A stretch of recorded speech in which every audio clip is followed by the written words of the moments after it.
Hello दोस्तों, good morning. स्वागत है एक बार फिर से आप सभी का Mishra ji technical YouTube channel में। दोस्तों आज है 4 अगस्त और आज की इस वीडियो में हम लोग बात करेंगे 4 अगस्त 2020 के सभी इंपॉर्टेंट क्वेश्चंस के बारे में, करंट अफेयर की। पूरी वीडियो ध्यान से देखनी है, पूरी वीडियो डिटेल में आपको समझाई गई है। जो भी उस क्वेश्चन से रिलेटेड एक्स्ट्रा इन्फॉर्मेशन होती है वो भी बताया गया है और हम लोग रिविजन भी साथ साथ करते चलेंगे। तो वीडियो बहुत ही ज़्यादा हेल्पफुल और इम्पोर्टेंट होने वाली है। वीडियो को एंड तक देखिएगा। वीडियो पसंद आए तो इसे लाइक, शेयर और सब्सक्राइब करना मत भूलिएगा। चलिए दोस्तों, ज़्यादा समय न लेते हुए बात करते हैं लास्ट डे के क्वेश्चंस की। लास्ट डे का हमारा पहला क्वेश्चन था, दुनिया की सबसे मूल्यवान सूचीबद्ध कंपनी एप्पल के संस्थापक कौन है? तो इसके संस्थापक हैं दोस्तों स्टीव जॉब्स। इन्होंने 1976 में की थी स्थापना। अगला था, निम्न में से किसे ताइवान के लोकतंत्र का जनक कहा जाता है? तो ताइवान के लोकतंत्र का जनक कहा जाता है दोस्तों ली तेंग हुई। इनका अभी हाल ही में निधन हो गया। इन्हें लोकतंत्र का जनक कहा जाता है ताइवान में। ठीक है, इन दोनों क्वेश्चन के बारे में जिन लोगों ने करेक्ट और डिटेल में आंसर किया है, ऐसे टॉप 15 लोगों के नाम मैं आपको वीडियो के एंड में बताऊंगा। चलिए दोस्तों, अब बात करते हैं आज के दिन के पहले क्वेश्चन की। आज के दिन का पहला क्वेश्चन है, हाल ही में विश्व संस्कृत दिवस कब मनाया गया? तो अभी हाल ही में 3 अगस्त को दोस्तों मनाया गया विश्व संस्कृत दिवस। एक्चुअली में विश्व संस्कृत दिवस जो होता है दोस्तों, ये श्रावण पूर्णिमा के दिन मनाया जाता है। प्रत्येक वर्ष श्रावण पूर्णिमा के दिन, यानी सावन मास के सावन महीने की पूर्णिमा के दिन मनाया जाता है। ठीक है, प्रत्येक वर्ष। तो इस बार 3 अगस्त को पड़ा था, इस वजह से 3 अगस्त को मनाया गया विश्व संस्कृत दिवस। ठीक है, अच्छा, ये श्रावण पूर्णिमा के दिन ही क्यों मनाया जाता है? क्योंकि दोस्तों प्राचीन काल में, क्योंकि संस्कृत प्राचीन काल की भाषा है, तो प्राचीन काल में होता क्या था कि श्रावण पूर्णिमा के दिन से ही नया शैक्षणिक सत्र शुरू होता था। ठीक है, नया जो एजुकेशन का सत्र शुरू होता था वो श्रावण पूर्णिमा के दिन से ही शुरू होता था। इसी वजह से इस दिन विश्व संस्कृत दिवस मनाए जाने के लिए चुना गया। अब इसकी शुरुआत कब से हुई, यानी कब से मनाया जाना शुरू हुआ? तो दोस्तों 1969 से ये मनाया जाना शुरू हुआ, यानी पहली बार 1969 में ये मनाया गया था विश्व संस्कृत दिवस। ये दिवस क्यों मनाया जाता है? दोस्तों संस्कृत भाषा को प्रमोट करने के लिए, संस्कृत के बारे में लोगों को अवेयरनेस फैलाने के लिए लोगों के बीच में, और साथ ही साथ संस्कृत भाषा की याद में, क्योंकि ये प्राचीनतम भाषा है, भारत की सबसे पुरानी भाषा है, इसकी याद में ये मनाया जाता है। एक दिन डिसाइड किया गया। अच्छा दोस्तों, संस्कृत से ही बहुत सारी भाषाएं निकली हुई हैं। भारत की सभी भाषाएं संस्कृत से ही निकली हुई हैं। साथ ही साथ विदेशों में भी कई लैंग्वेजेस संस्कृत से ही निकली हुई हैं, और यही कारण है इसे भाषाओं की जननी कहा जाता है। संस्कृत को भाषाओं की जननी कहा जाता है, इसे भी आपको याद रखना है। क्लियर है बिल्कुल। अब ये है दोस्तों इम्पोर्टेंट डे अगस्त मंथ का। 1 अगस्त को अभी हाल ही में एक और इम्पोर्टेंट डे मनाया गया था, मुस्लिम महिला अधिकार दिवस, जिसके बारे में हम लोगों ने कल चर्चा की थी। पिछले मंथ यानी जुलाई मंथ में, जुलाई 2020 के जितने भी इम्पोर्टेंट डे और थीम थे उनको दोस्तों स्टडी मटेरियल सेक्शन में डाल दिया गया है MJT ऐप में। जाइए और रीड कर लीजिएगा। बात करते हैं अगले क्वेश्चन की। अगला क्वेश्चन है, हाल ही में किसने ईजिंग डूइंग बिजनेस फॉर आत्मनिर्भर भारत सम्मेलन का आयोजन किया?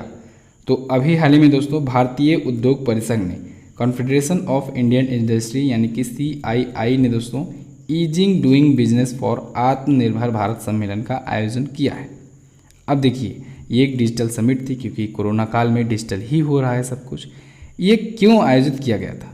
ये दोस्तों भारत के जो भी कॉरपोरेट सेक्टर हैं उसको सुधारने के लिए आयोजित किया गया था, और इस सम्मेलन का उद्घाटन किया है हमारे वाणिज्य मंत्री पीयूष गोयल जी। ठीक है, पीयूष गोयल जी वाणिज्य मंत्री भी हैं, केंद्रीय वाणिज्य मंत्री हैं, साथ ही साथ रेल मंत्री भी हैं। भारतीय उद्योग परिसंघ ने दोस्तों department for promotion of investment and internal trade के साथ मिलकर के इसे आयोजित किया है। किसके साथ? Department for promotion of investment and internal trade के साथ मिलकर के इसका आयोजन किया है। ये भी आपको ध्यान रखना है। बात करते हैं भारतीय उद्योग परिसंघ की। इसे शॉर्ट फॉर्म में हम लोग CII के नाम से जानते हैं, और इसकी स्थापना हुई थी 1895 में, 1895 में। नई दिल्ली में इसका हेडक्वार्टर है, और इसके प्रेसिडेंट बनाए गए हैं उदय कोटक। उदय कोटक दोस्तों ये कोटक महिंद्रा बैंक के चेयरमैन हैं। ठीक है, तो इनको बनाया गया है इसका अध्यक्ष, और इसके डायरेक्टर जनरल यानी महासचिव हैं दोस्तों चंद्रजीत बनर्जी जी। नाम याद रखना है, दोनों इंपॉर्टेंट है। नेक्स्ट बात करते हैं। अगला है, हाल ही में किस राज्य में भारत एयर फाइबर सर्विसेज का उद्घाटन किया गया? तो अभी हाल ही में महाराष्ट्र में दोस्तों भारत एयर फाइबर सर्विसेज का उद्घाटन किया गया है। इसके जरिए महाराष्ट्र के अकोला में, अकोला और एक और ज़िला है वाशिम ज़िला, अकोला और वाशिम ज़िला में वायरलेस इंटरनेट प्रोवाइड किया जाएगा। क्या प्रोवाइड किया जाएगा? वायरलेस इंटरनेट सर्विस प्रोवाइड किया जाएगा और इसी वजह से भारत एयर फाइबर सर्विसेज की शुरुआत हुई है। ओके, अब इसे शहरी से लेकर के ग्रामीण क्षेत्रों में भी ये सर्विस प्रोवाइड की जाएगी। तो इसका उद्घाटन अभी हाल ही में महाराष्ट्र के जो इलेक्ट्रॉनिक एंड IT मिनिस्टर हैं संजय धोत्रे, उन्होंने ही किया है। क्लियर है। अच्छा, कुछ इसी से मिलती जुलती आपको अभी एक याद हो, एक योजना के फोन नाम का एक सर्विस शुरू किया था केरल ने, के फोन नाम का। के फोन का फुल फॉर्म होता है दोस्तों केरला फाइबर ऑप्टिक्स नेटवर्क। तो इसके जरिए केरल ग्रामीण क्षेत्रों में फ्री इंटरनेट सर्विस प्रोवाइड कर रहा है। ठीक है, और ये दिसंबर तक योजना पूरा कंप्लीट होने का लक्ष्य रखा है केरल ने। केरल की बात हो रही है यहाँ पर, के फोन नाम का जो इंटरनेट सर्विस है, और ऐसा करने वाला केरल भारत का पहला राज्य बना था। याद होना चाहिए, इसी से रिलेटेड क्वेश्चन है। चलिए, महाराष्ट्र आया है तो महाराष्ट्र के बारे में जान लेते हैं हम लोग। मैप में देख लीजिए, ये रहा महाराष्ट्र। ठीक है, महाराष्ट्र की राजधानी होती है मुंबई। उद्धव ठाकरे शिवसेना पार्टी से यहाँ के हैं चीफ मिनिस्टर। गवर्नर हैं यहाँ के भगत सिंह कोश्यारी जी। महाराष्ट्र में जो हाईकोर्ट है उसका नाम है बॉम्बे हाईकोर्ट, और बॉम्बे हाईकोर्ट के अंतर्गत ही गोवा का भी आता है क्षेत्र। आपको याद होगा, बताया गया था आपको। बॉम्बे हाईकोर्ट के चीफ जस्टिस भी नियुक्त हुए हैं। कौन बनाए गए हैं? ये बनाए गए हैं दीपांकर दत्ता जी। ठीक है, अभी हाल ही में 1-2 महीने पहले इनकी नियुक्ति हुई थी। महाराष्ट्र से दोस्तों गुजरात अलग हुआ था 1 मई 1960 को। कब? 1 मई 1960 को महाराष्ट्र और गुजरात अलग हुए थे। तो ये अपना बॉर्डर गुजरात से भी शेयर कर रहा है, मध्य प्रदेश से शेयर करता है, छत्तीसगढ़ से, तेलंगाना से, कर्नाटका से और गोवा से अपना बॉर्डर शेयर करता है महाराष्ट्र। क्लियर है। अच्छा, महाराष्ट्र में एक झील है लोनार झील। लोनार झील के बारे में भी मैंने आपको बताया था कुछ ही महीने पहले, ये चर्चा में आया था। इसका कलर गुलाबी हो गया था, इसके पानी का कलर। ठीक है, इस वजह से ये भी आपको याद रखना है। अगला देखते हैं, हाल ही में किसे पश्चिमी वायु कमान का कमांडिंग इन चीफ नियुक्त किया गया? तो अभी हाल ही में दोस्तों एयर मार्शल VR चौधरी को, किसे? एयर मार्शल VR चौधरी जी को दोस्तों पश्चिमी वायुसेना कमान का कमांडिंग इन चीफ नियुक्त किया गया है। इन्होंने 1 अगस्त 2020 को अपना पद ग्रहण कर लिया है, और इन्होंने अपना पद ग्रहण किया है एयर मार्शल B सुरेश से। किससे?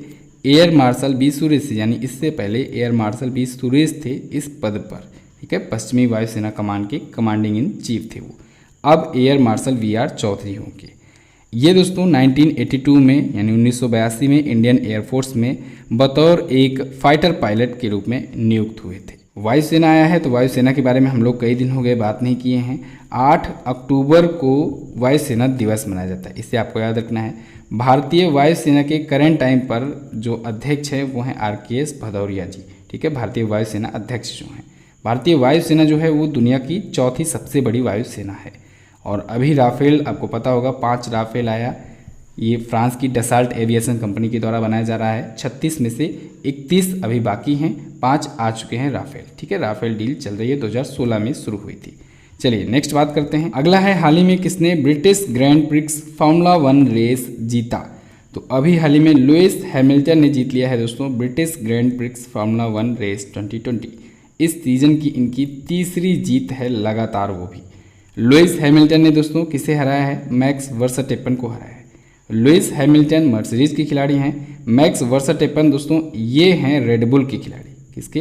रेडबुल के खिलाड़ी हैं, और इनको हरा करके लुइस हैमिल्टन ने लगातार इस सीजन की तीसरी रेस जीत ली है। इससे पहले 3 रेस और हुई थी, जिनमें से 2 जीता था लुइस हैमिल्टन ने। अगर इस सीजन की पहली रेस की बात करें तो सबसे पहली रेस थी ऑस्ट्रियाई grand prix, Austrian grand prix. इसको जीता था वाल्टेरी बोटास ने। ठीक है, वाल्टेरी बोटास ये भी मर्सिडीज के ही खिलाड़ी हैं। इन्होंने पहली रेस जीती इस सीजन की। फिर दूसरी रेस जो हुई स्टायरियन ग्रैंड प्रिक्स, उसको लुइस हैमिल्टन ने जीता। और फिर तीसरी रेस जो हुई हंगरियन ग्रैंड प्रिक्स, उसको भी लुइस हैमिल्टन ने जीता।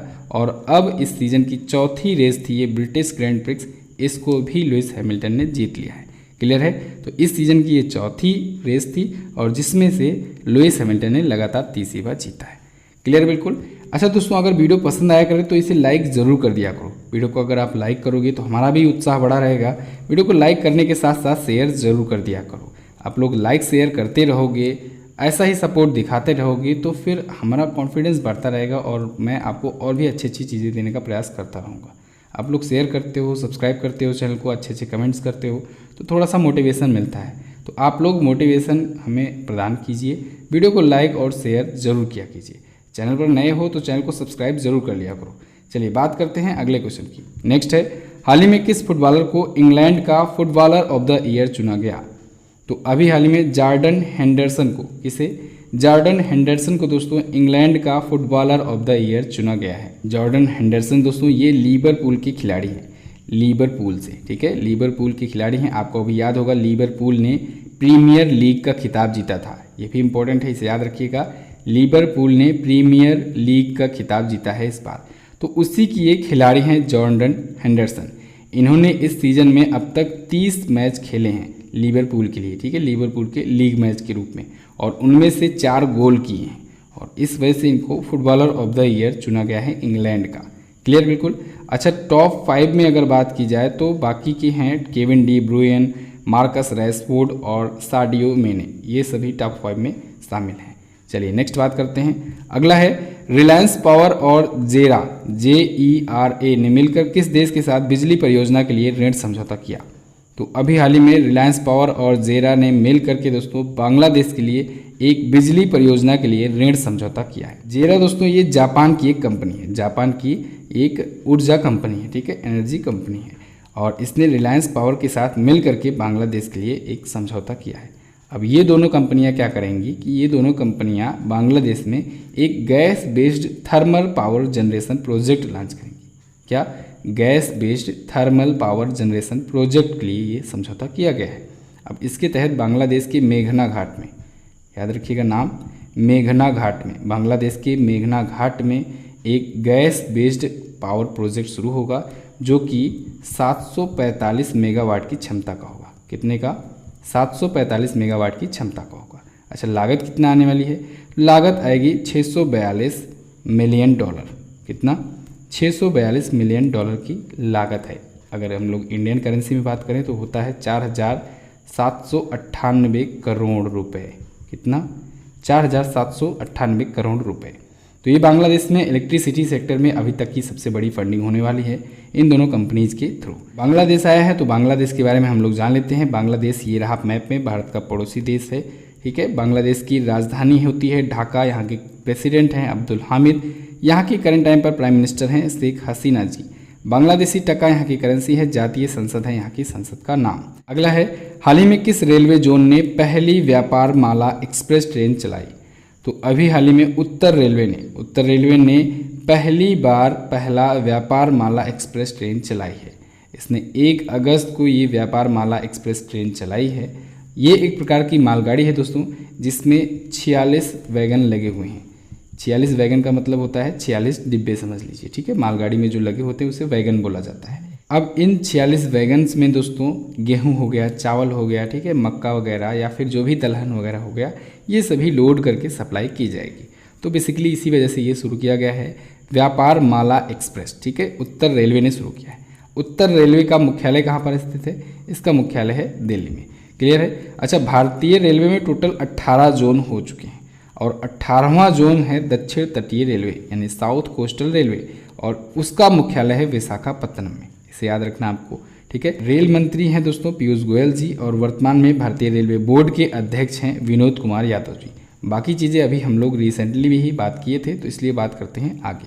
अगला है, हाल ही में नासा के किस अंतरिक्ष यात्री ने 2 महीनों की अंतरिक्ष यात्रा पूरी कर वापस पृथ्वी पर लैंड किया?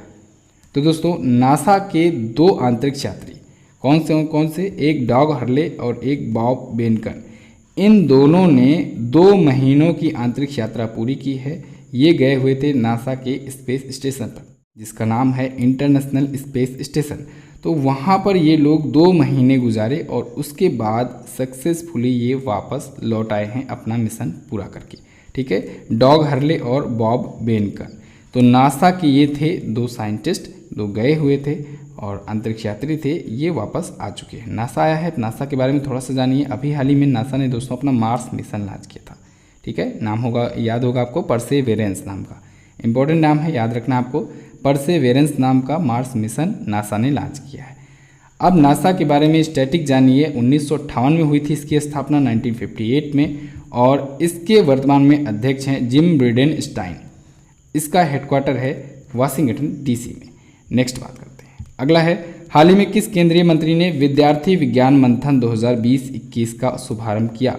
तो अभी हाल ही में दोस्तों डॉक्टर हर्षवर्धन जी ने, जो कि केंद्रीय स्वास्थ्य एवं परिवार कल्याण के मंत्री हैं, इन्होंने विद्यार्थी विज्ञान मंथन 2020-21 का शुभारंभ किया है। ये कार्यक्रम दोस्तों इसलिए शुरू किया गया है जिससे क्लास 6 से लेकर के क्लास 11 तक के जो भी स्टूडेंट हैं उनके बीच में साइंस सब्जेक्ट को लेकर के एक थोड़ा सा इंटरेस्ट पैदा किया जा सके, तो जिससे साइंस सब्जेक्ट को लोकप्रिय भी बनाया जा सके और उनमें लोगों का, बच्चों का इंटरेस्ट भी जनरेट किया जा सके।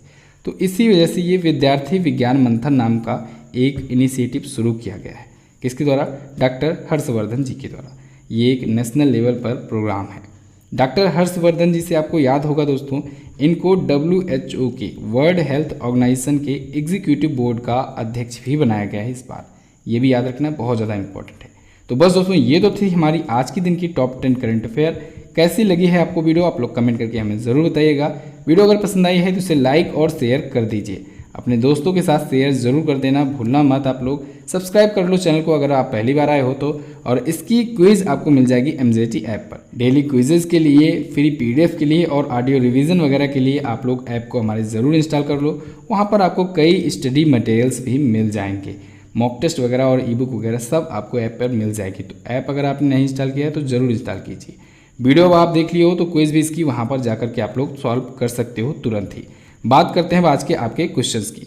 तो क्वेश्चंस ऑफ द डे में हमारा पहला क्वेश्चन है, भारत की सबसे बड़ी तटीय सीमा किस राज्य से लगती है?